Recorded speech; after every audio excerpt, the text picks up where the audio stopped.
नमस्कार। अस्सलाम वालेकुम, सत श्री अकाल, जय झूलेलाल।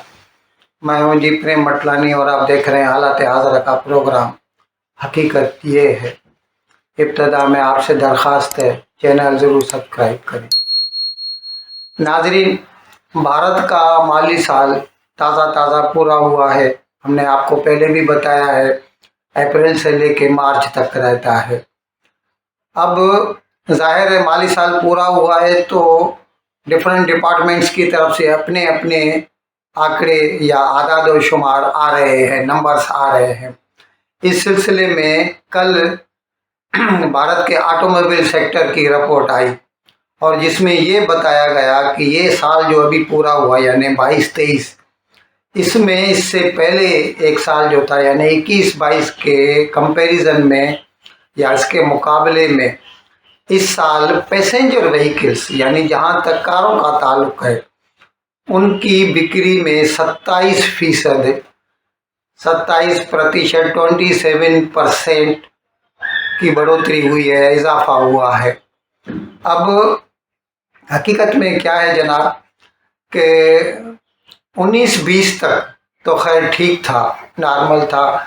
जैसे ही 20 के मार्च के बाद कोरोना शुरू हुआ, भारत में लॉकडाउन हुआ और फिर ये 2 साल तक उसका ये हाल चला, तो उसकी वजह से इकोनॉमी की या मईशत की जो है ना, हर सेक्टर में कमी वाक़ हो गई। जब दुकानें बंद, कारखाने बंद, घर बंद, तो जाहिर है उस वक़्त तो कोई चीज़ न बन रही थी न बिक रही थी, तो बहुत कम आ गए 20-21 में और 21-22 में जो है ना कम होते चले गए।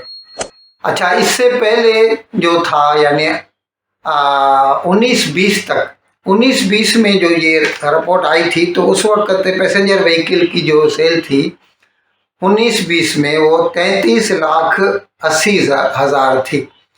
अब ये फिर 20-21 में कम हो गई और फिर 21-22 में जो ये नंबर आए ना, वो आए थे 30,69,523, यानी तकरीबन 31 लाख की रकम गाड़ियाँ बिकी थी। पैसेंजर व्हीकल बता रहा हूँ, इसमें कमर्शियल व्हीकल यानी ट्रकें या बड़े जो लोडर होते हैं, कंटेनर होते हैं, मैं उनकी बात नहीं कर रहा। अच्छा, इससे जो छोटी गाड़ियाँ होती हैं जैसे 3 व्हीलर है या 2 व्हीलर है, मोटरसाइकिल है, उसकी भी बात नहीं है, ये सिर्फ पैसेंजर व्हीकल की बात है। तो 21-22 में ये नंबर था 30,69,523 और 22-23 में ये बढ़कर जो मैंने बताया कि 27% का इजाफा हुआ, उससे बढ़कर 38,90,114, यानी राउंड अबाउट हम कह सकते हैं कि पिछले साल या जो अभी अभी गुजरा 39 लाख पैसेंजर व्हीकल भारत में बिकी हैं। अब जाहिर है इसका सहरा सबके सर पे बनता है। मुल्क की पॉलिसियां अच्छी हैं मईशत के लिए, जैसे प्रोडक्शन लिंक्ड इंसेंटिव गवर्नमेंट देती है कि आप जितनी प्रोडक्शन बढ़ाएंगे तो हम आपको उतना सब्सिडी देंगे। तो इसमें हर सेक्टर में इजाफा हो रहा है। मोबाइल फ़ोन्स में भी कल मैंने बताया था, 2 रोज़ के बताया था कि कितना इजाफा हो रहा है और वो भी नंबर आ रहे हैं, जैसे जैसे आते जाएंगे मैं आपको बताता जाऊंगा। और पैसेंजर व्हीकल की ये मैंने बात बताई आपको। अच्छा, इसमें क्या है कि वो जो रोड ट्रांसपोर्ट की मिनिस्ट्री है ना, वो भी वार फुटिंग पे काम कर रही है। पूरे मुल्क में बड़े बड़े एक्सप्रेस वेज का जाल बिछाया जा रहा है। तो जाहिर है जब लोगों को अच्छे रोड मिलेंगे तो फिर लोग जो है 4 व्हीलर या बड़ी गाड़ियों में सफ़र करना पसंद करेंगे, तो उससे भी उसकी बिक्री में इजाफा होता है। नाजरीन, ऐसे for your information commercial vehicles का मैं नंबर बता रहा हूँ, ऐसे तो दूसरे भी नंबर हैं लेकिन उसका अभी ज़रूरत नहीं है। कमर्शियल व्हीकल का नंबर मैं बता रहा हूँ जो इस साल बढ़कर हुआ है 9,62,468, तकरीबन 10 लाख के करीब कमर्शियल व्हीकल्स हो गई, यानी 39 लाख पैसेंजर व्हीकल हैं तो 10 लाख जो है कमर्शियल व्हीकल्स भी हैं। नाजरीन, अब बुरा लगेगा किसी को कि हम इसका फिर मुआवजा कर रहे हैं पाकिस्तान के साथ, लेकिन करना ही पड़ता है क्योंकि हम दोनों एक ही दिन आज़ाद हुए थे और 15 अगस्त से पहले हम दोनों एक ही थे, ये एक ही मुल्क था। यानी यूं कह सकते हैं कि पेशावर से लेके या खैबर पास से लेके और आसाम और मिज़ोरम और मणिपुर तक एक ही मुल्क था ये पूरा जो है। तो इसीलिए नज़र जाती ही है इधर। अभी पाकिस्तान में जैसे हमने सुना है कि अभी कुछ रोज़ के बाद टोयोटा की फैक्ट्री बंद हो गई। अभी कल हमें किसी ने बताया कि होंडा वालों ने भी जो है अपना कारखाना जो है ना, वो 1 महीने फ़िलहाल उन्होंने ये अनाउंस किया है कि हम 1 महीने के लिए ये कारखाना बंद कर रहे हैं। और उसकी वजह उन्होंने ये दी है कि क्योंकि मुल्क के जो है वो उनको क्या है, असेंबल करने के लिए पार्ट्स तो बाहर से मंगवाने ही पड़ते हैं।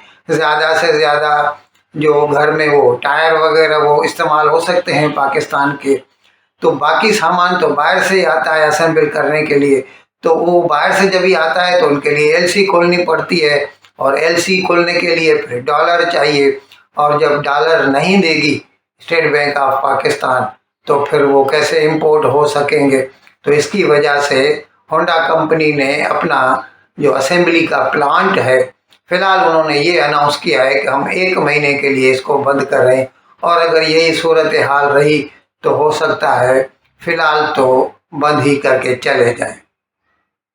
नाजरीन, अभी हिंदुस्तान तरक्की की राह पर गामज़न है और पाकिस्तान में सब लोग एक दूसरे से गुत्थम गुत्था है। जज लोग आपस में लड़ रहे हैं, आर्मी में 2 यूनिट बन गए हैं, हर जगह प्रो पीटीआई प्रो नून लीग लोग एक दूसरे से गुत्थम गुत्था है। अभी ये जो हमने आपको बताया था 4-5 रोज से बताया था कि पाकिस्तान की पार्लियामेंट ने एक कानून पास किया था जिसके लिहाज से उन्होंने सुप्रीम कोर्ट का जो चीफ जस्टिस है उसका जो सुओ मोटो वो एक्शन लेता है, उसके इख्तियारात पर कुछ पाबंदियां आयद की थी। छीन नहीं लिए थे, कुछ पाबंदियां आयद की थी कि भाई 3 मेंबर्स की कमेटी बनानी चाहिए उसको, ये वो खैर मैं बता चुका हूँ, बार बार उसका बताने की ज़रूरत नहीं है।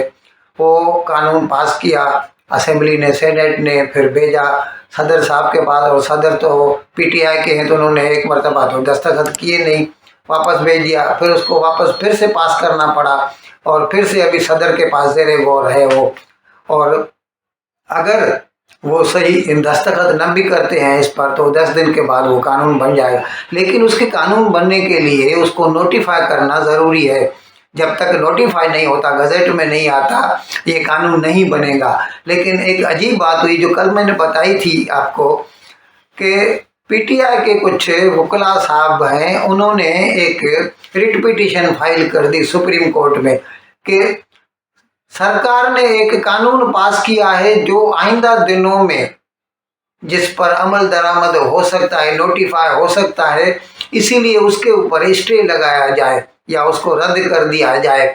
और इसके लिए फिर सुप्रीम कोर्ट ने उनकी बात मानकर एक 8 जजों की बेंच भी बना दी।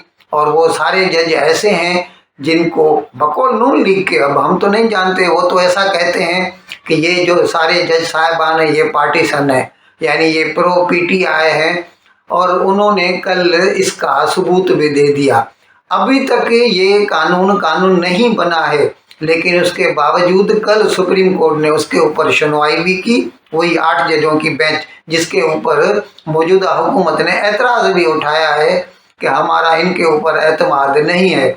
लेकिन उन्होंने कल इस दरखास्त पर, उस कानून पर जो अभी तक कानून नहीं बना है, उस पर उन्होंने लोगों के मतलब आर्ग्यूमेंट सुने और उन्होंने स्टे भी दे दिया कि ये जो इम्पेडिंग लॉ है, जो आने वाला कानून है, उसके ऊपर पहले से मनानामा इशू कर देते हैं, यानी उसके ऊपर हुक्म इम्तनाई उर्दू में बोलते हैं, या रिस्ट्रेनिंग ऑर्डर जो है उन्होंने इशू भी कर दिया है। अब इससे ज़्यादा पार्टीशनशिप की या मुतासिब होने का और क्या सबूत हो सकता है। अच्छा, उन्होंने अपने आर्डर में ये लिखा है, ये सुप्रीम कोर्ट के जज साहबान ने कल जो दिया है, there appears to be no authorisation under the court that allows parliament to confer an appellate jurisdiction on the court which is now being created. अभी ये मुझे ये समझ में नहीं आता, इसमें पार्लियामेंट अपीलेट अथॉरिटी कैसे बन जाती है? पार्लियामेंट ने तो एक कानून बनाया है, वो कानून बनाने का उनका हक है, क्योंकि उसे लेजिस्लेचर भी कहा जाता है, उर्दू में मुकन्ना भी कहते हैं। वो कानून बना रही है। अगर आपने कोई फैसला किया है तो फैसले को उन्होंने रिवाइज नहीं किया, कानून बनाया, और उसके कानून के लिहाज से वैसे तो ये तो जो है विथ रिट्रोस्पेक्टिव इफेक्ट नहीं दिया उन्होंने इस कानून को, लेकिन अगर चाहें तो पार्लियामेंट को ये भी हक पहुंचता है कि ये रिट्रोस्पेक्टिव इफेक्ट भी दे सकते हैं, और ऐसा हमने हिंदुस्तान में भी देखा है, जबकि ऐसा होना नहीं चाहिए। कोई भी कानून विथ रिट्रोस्पेक्टिव इफेक्ट होना नहीं चाहिए, लेकिन फिर भी पार्लियामेंट को ये हक पहुंचता है और ये हक उससे कोई भी नहीं छीन सकता। इन अल्फाज के साथ मैं आज का प्रोग्राम ख़त्म करने की आपसे इजाज़त चाहता हूँ, लेकिन विदाई लेने से पहले एक मरतबा फिर आपसे मेरी दरख्वास्त है, जिस किसी साहब या साहबा ने अब तक हमारे इस चैनल को सब्सक्राइब नहीं किया, अज़राए करम इसको जल्द से जल्द सब्सक्राइब करें, प्रोग्राम को लाइक करें, शेयर करें और घंटी का बटन दबाना न भूलें। बहुत बहुत शुक्रिया। खुदा हाफिज़।